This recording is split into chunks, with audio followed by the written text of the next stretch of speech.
Mais tant qu'on est dans... J'avais des questions pour plus tard, mais autant en discuter maintenant sur tout ce qu'il y a autour de mai 68 et le côté anti-hiérarchie de mai 68, et sans échec. Je voulais discuter de ça parce que dans une émission de télé sur la dépénalisation du cannabis, je racontais une anecdote assez intéressante, je vais vite en pas laisser vraiment finir, sur le fait qu'en 68 il y avait de l'herbe, que pendant une période on n'a plus eu, il y en avait eu à nouveau, mais c'était pas la même, on savait pas d'où elle venait.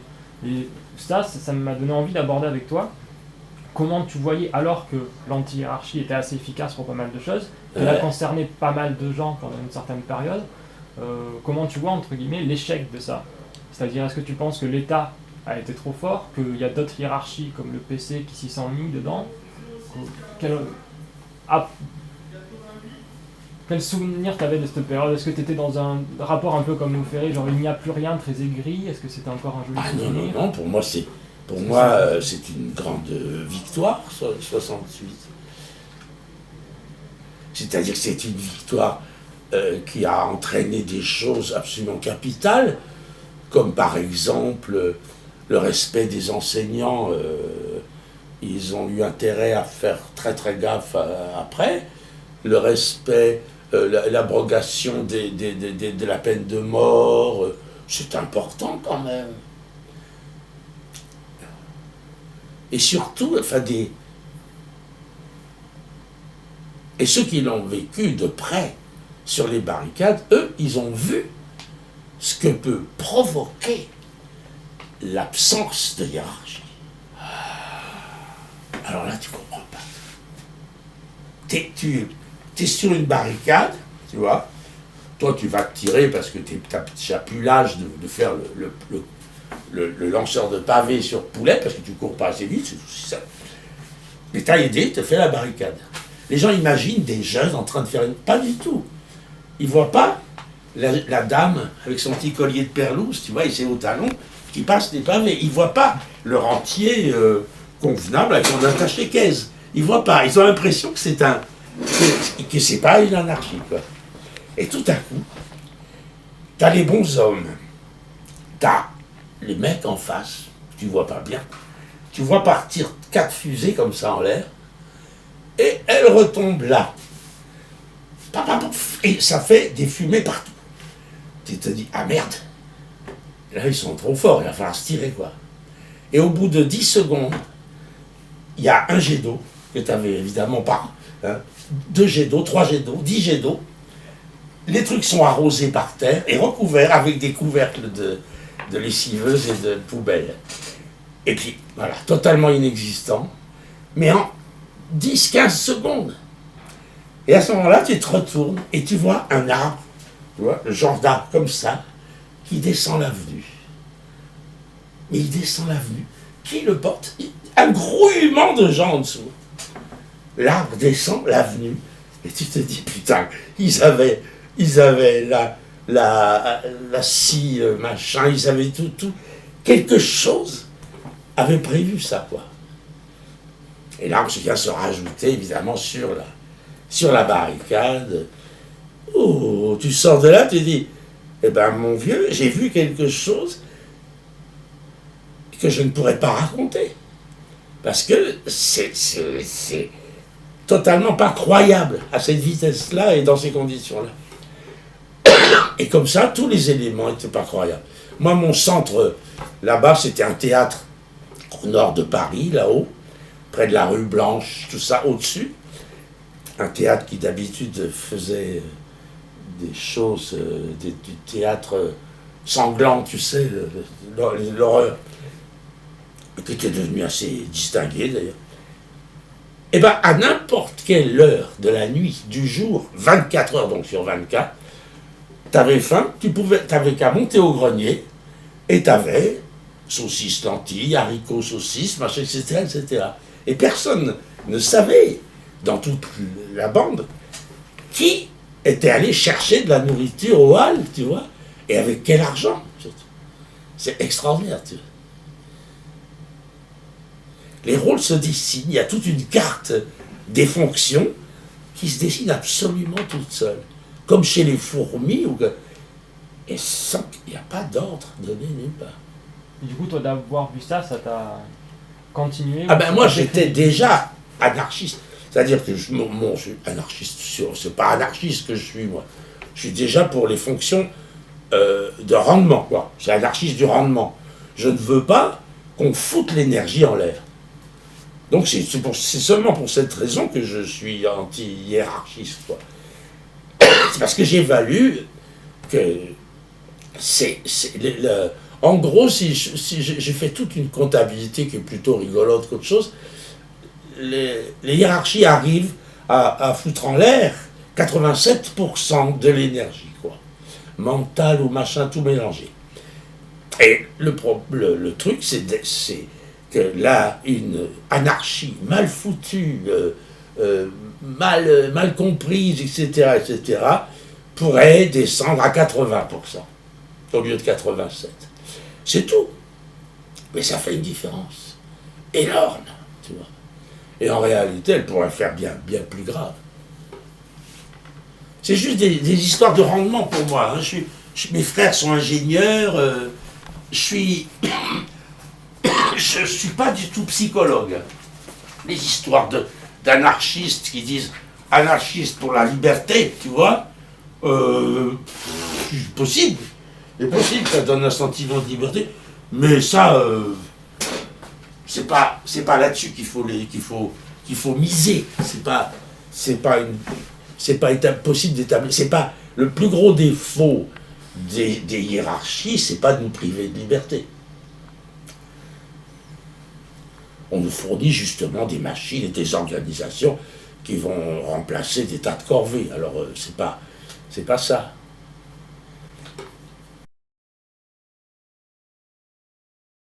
Ah si, j'ai eu des rapports avec les communistes, et ce qui était drôle, c'est que je les faisais marrer beaucoup, tu vois. Mais en plus, hein? Prenez pas au sérieux parce que t'étais pas. Oh, mais ils se doutaient bien que c'était sérieux. Ils se doutaient bien que c'était sérieux, mais ils étaient pas.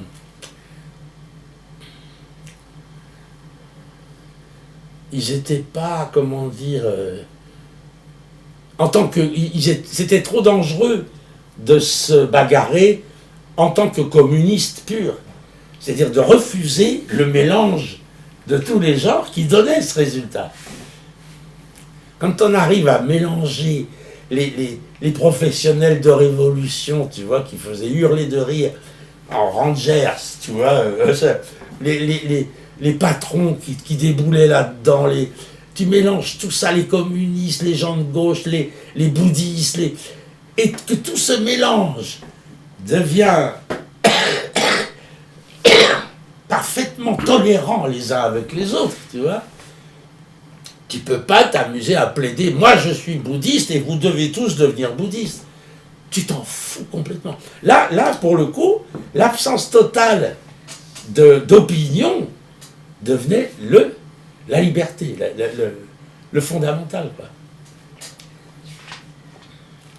Alors moi, chaque fois que je parlais d'anarchie, évidemment que je le faisais pour me faire applaudir, tu vois. Mais en plus j'avais l'habitude, mais parce que je travaillais dans les cabarets déjà. Mais bon, on ne pouvait pas. C'était des trucs mécaniques qu'on ne pouvait guère contester. Il y avait un système, une idée par exemple très simple. Je leur faisais un schéma, une pyramide comme ça. La pyramide que je t'ai fait tout à l'heure. Tu sais, on met un délégué qui serait moins de tap, on arrive. J'arrivais à cette démonstration-là. Alors, normalement, et après j'expliquais la transmission des messages. C'est-à-dire que on se retrouvait entre une nécessité pour la base, pour le peuple, si tu veux, et l'ordre qui allait revenir. Il fallait pour que la nécessité parvienne au pouvoir et revienne sous forme d'inscription, par exemple, au journal, officiel, et puis après l'application en plus. En gros, il fallait 14 intermédiaires. Et j'expliquais mécaniquement comment, au-dessus de 8 intermédiaires, il n'existe plus aucun rapport entre la nécessité et le résultat. Alors à 14, il n'y a pas de rapport entre les deux. Ça, il ne pouvait pas le nier. Et quand il l'avait bien digéré, je dis encore, tout ça est faux. Parce que je me suis appuyé sur un schéma. Maintenant, si vous voulez vous approcher de la vérité, vous dessinez ma pyramide sur de la pâte à modeler. Tu vois? Voilà, vous la dessinez soigneusement. Et une fois qu'elle est bien dessinée, la pyramide, vous repliez la pâte à modeler et vous la pétrissez. Et après, vous essayez d'imaginer quelle forme a pris la pyramide à l'intérieur. Là, vous approchez de la vérité. Mais ne vous cassez pas, la vérité, en l'occurrence, ne peut vous servir à rien. N'empêche que, rappelez-vous, qu'en lui-même, le schéma, il n'est pas la vérité. Que la carte du territoire ne s'approche pas de la vérité du territoire. Et ça, c'est important. Ça sculpte, c'est pas. Voilà, c'était donc bien. Tout le monde admettait ces données mécaniques. Quoi. Alors, j'ai plusieurs questions qui vont un peu dans ça.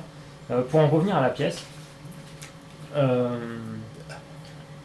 40 ans après mai 68, justement, tu finis par une fin très sombre, comme c'était déjà le cas dans Ode à un public malveillant.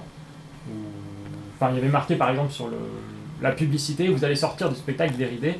Moi je trouve qu'on sort plutôt flippé avec la dernière partie justement. Et il y avait une question par rapport à ces deux fins assez sombres. Est-ce que ça reflétait ton état d'esprit du moment ou est-ce que tu voulais malmener un peu le spectateur?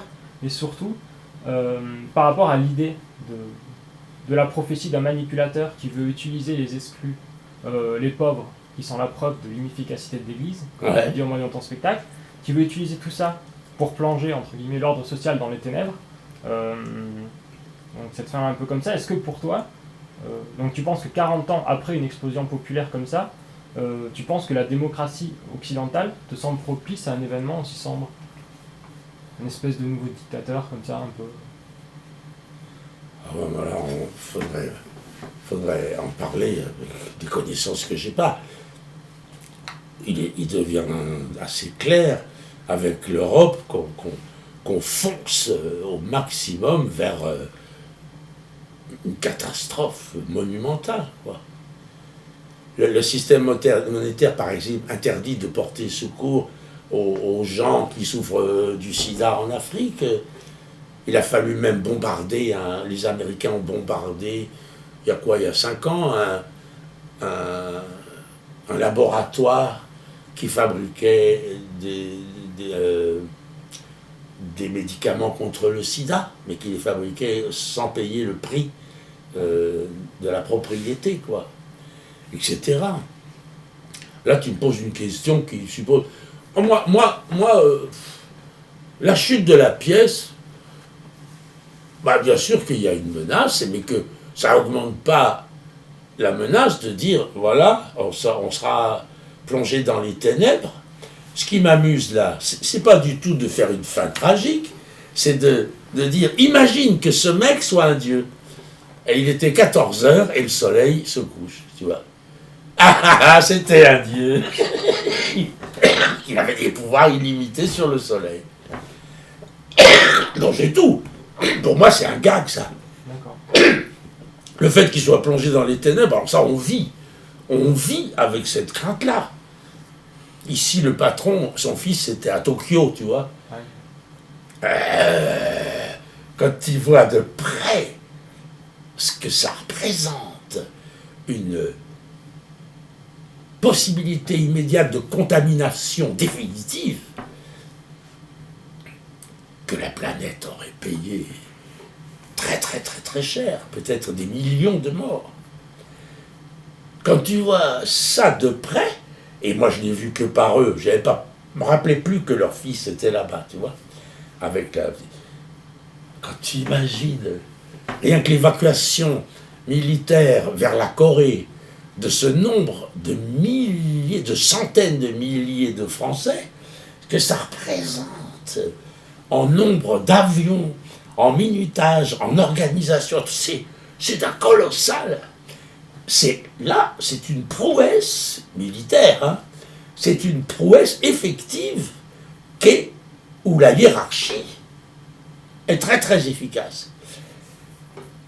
Et c'est pour ça qu'il y a un philosophe qui dit que le progrès est une chose qui sert uniquement à guérir les catastrophes qu'il prépare, quoi. Il prépare des catastrophes énormes et il est capable d'en guérir un dixième. C'est formidable. Parce que pour le guérir, c'est en temps limité, avant que ça pète, quoi. Et en ayant les moyens de risquer le sacrifice de milliers de personnes. Je veux dire, ceux qui interviennent sous les ordres, quoi, pour le faire. Entre Tokyo et la Corée, à peu près 1h30 de vol. Le mec, il va se reposer ensuite à Tokyo, il ne sait pas si ça aura pété ou pas entre-temps. Il ne sait pas s'il va ramasser des cadavres ou s'il va emmener des gens vivants.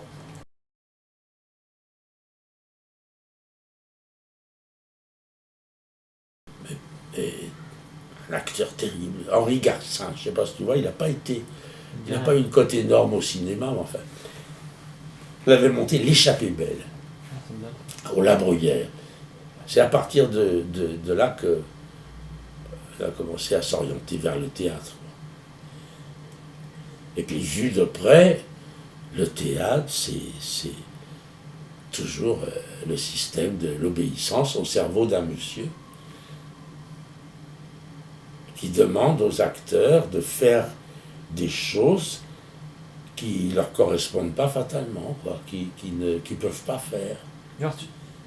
Alors, le café théâtre, ça vient de là. Il fallait faire absolument un théâtre où toutes ces règles seraient abolies, donc forcément en anarchie complète, avec personne pour distribuer l'argent, pas de charge sociale, autrement dit tout le monde patron, etc. Et ils s'intéressaient tous à la forme théâtre avant, ou t'as lancé non, on ne pouvait pas le lancer avec des gens de théâtre, fallait des gens qui...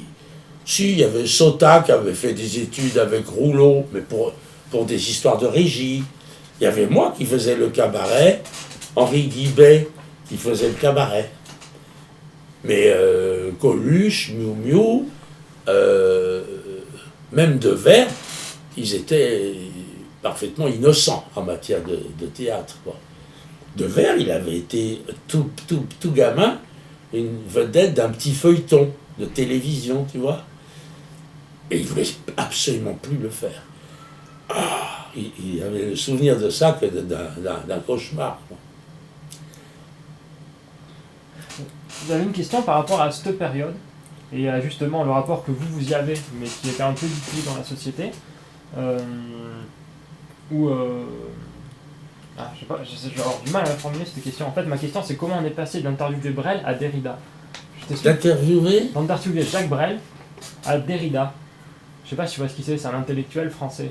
C'est-à-dire que, je vais t'expliquer pourquoi je te demande ça. Il y a un passage dans une pièce où tu dis, c'est sur Berlioz, c'est dans Les oreilles du chef. Ah ouais. Il y a un passage ça fait écho à un autre passage sur Lacan, mais ce passage-là, tu dis, ce qui me fait peur, moi, ce n'est pas qu'un pauvre Berlioz à plat ventre devant Napoléon III en soit là, c'est que toute une académie d'historiens, d'hommes d'affaires, scientifiques, rationalistes, philosophes, dissertent sur l'intérêt de la chose, au lieu de tirer des coups de revolver en hurlant « Vous me faites paumer mon temps ». Et du coup, moi, dans le cliché que j'ai un peu de mai 68, ce genre de discours-là sur l'art, ou ces universitaires-là, on se serait foutu de leur gueule. Or, moi, ce que je connais de l'université aujourd'hui, les gens vont plus passer de temps à voir une conférence qu'une œuvre d'art. Et du coup, toi qui as couvert les deux périodes, en mettant des gens comme Renaud et tout, et en voyant après des gens comme Lacan, je me demandais comment tu avais observé... Non mais moi, je ne connais absolument pas Lacan. Hein. Tout ce que je sais de Lacan, c'est un personnage mystérieux et qui monte plus ou moins des canulars. Hein. Je veux dire, c'est pas... Je ne sais même pas s'il est considéré comme un intellectuel. Non, mais c'est les inculés en général, c'est pas pour dire un en particulier. C'est comment la société a changé son rapport préférer écouter un mec un peu chiant faire des phrases compliquées plutôt qu'une chanson de Renaud, quoi. Mais c'est-à-dire que quand on va voir un conférencier, il ne nous commande pas. Comment dire, il ne va pas nous mettre des notes. On va au spectacle, c'est une forme de spectacle, un conférencier. Il n'est pas dangereux, quoi. C'est là où il est dangereux, c'est quand il nous bourre le mou à la télévision, tu vois.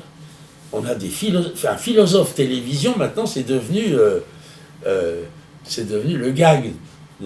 Comment il s'appelle, le principal, là. Bernard-Henri Lévy. Bernard-Henri Lévy, c'est devenu le symbole. Et quiconque ne se rue pas dans tous les journaux sur Bernard-Henri Lévy, tu vois, ne peut pas être accepté comme intellectuel. C'est un verbiage, quoi. Avec sûrement des choses qui pourraient, dans un autre système, être utiles à quelque chose, sûrement. Sûrement, mais on n'en est pas là. Avant qu'une telle sophistication soit importante pour nous, il faudrait déjà qu'on soit capable de toucher à l'évidence, quoi. De toucher au fait, je sais pas moi.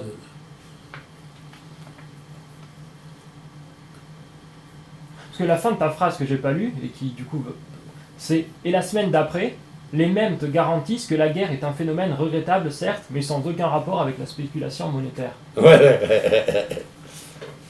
Bah oui, ça, ils sont capables de te garantir ça. Ouais, ils ne peuvent pas le garantir. Je veux dire, c'est encore un problème de religion, quoi. Aucun rapport avec la spéculation monétaire. Formidable.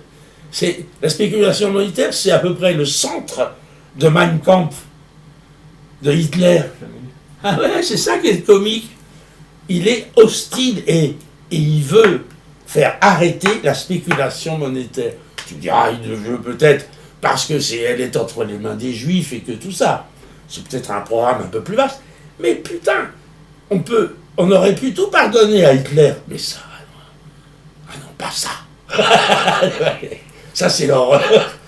Parce que les camps de la mort, tout ça, on ne savait pas à cette époque-là. Mais c'est d'un comique. L'homme qui a osé se déclarer contre la spéculation monétaire, quelle qu'elle soit, tu vois.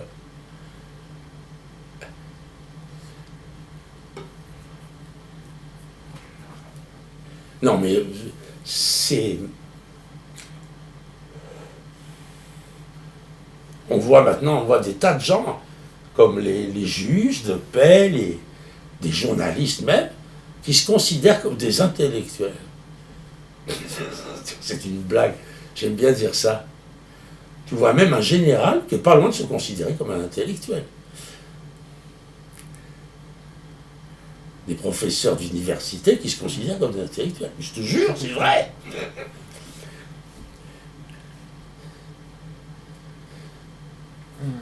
Mais en parlant de quelqu'un qui se considère comme un intellectuel, dont je voulais parler aussi, je voulais parler de Dieudonné, en parler longtemps après.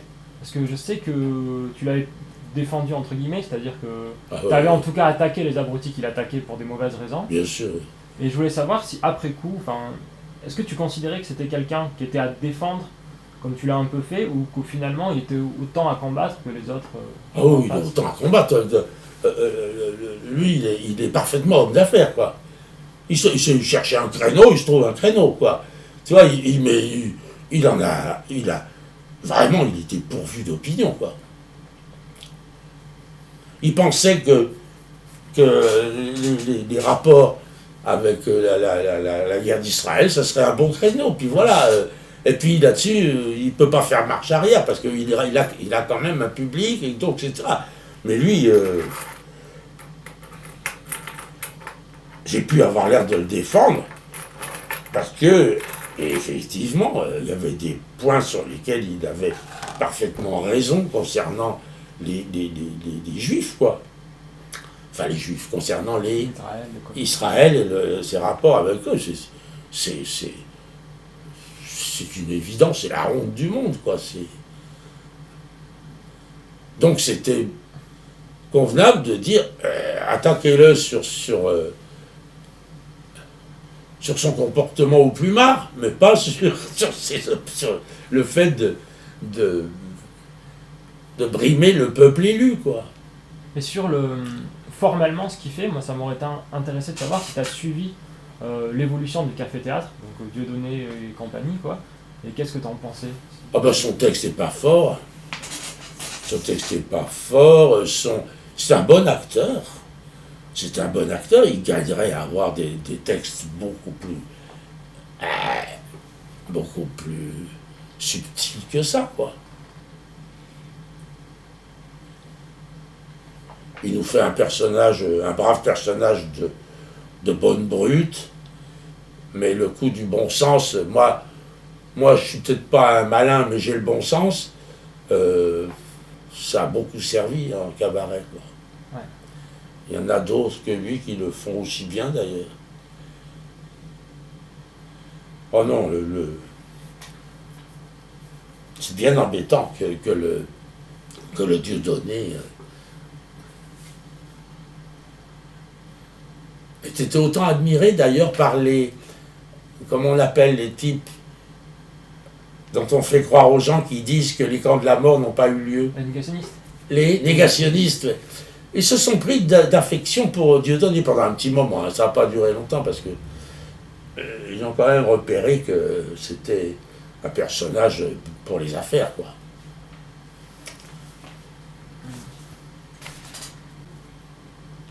D'accord. Alors, pour en revenir sur la religion, je voulais juste voulu discuter un peu par rapport au rapport entre Rome et l'islam. Est-ce que toi tu considères que l'église de Rome que tu présentes a peur de l'islam? Dans mon histoire, ouais. Je ne suis pas certain qu'elle ait peur à ce point-là d'islam. Je veux dire que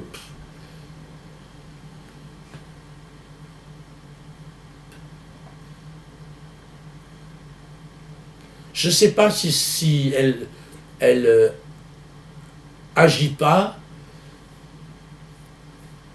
de manière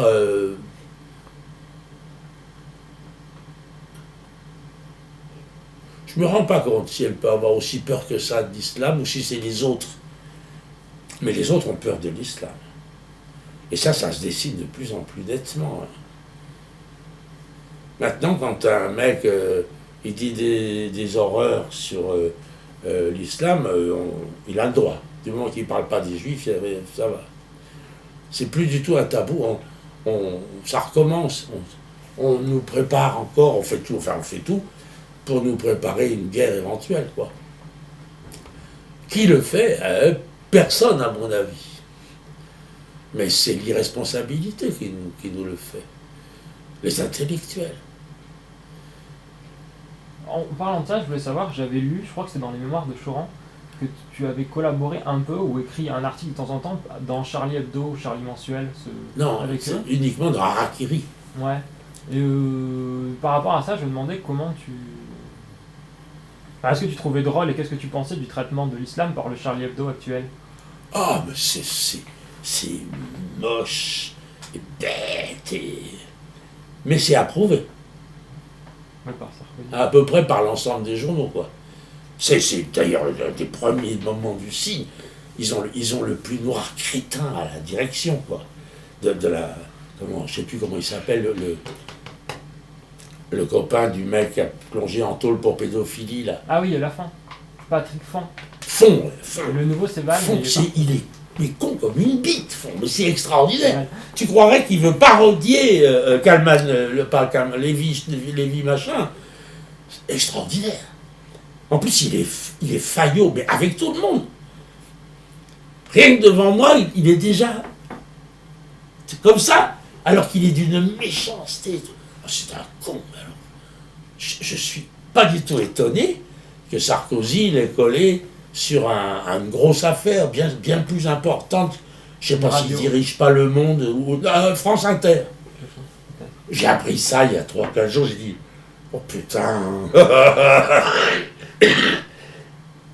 Ça donne le niveau réel. Le mec va être directeur de France Inter, c'est quand même formidable. il n'a aucune culture, mais il n'a aucune imagination, il est... Tout ce qu'il savait faire, que tu pas ridicule, c'était des chansons en vers. Un jour, j'en ai écouté une où il parlait de son copain qui était en prison.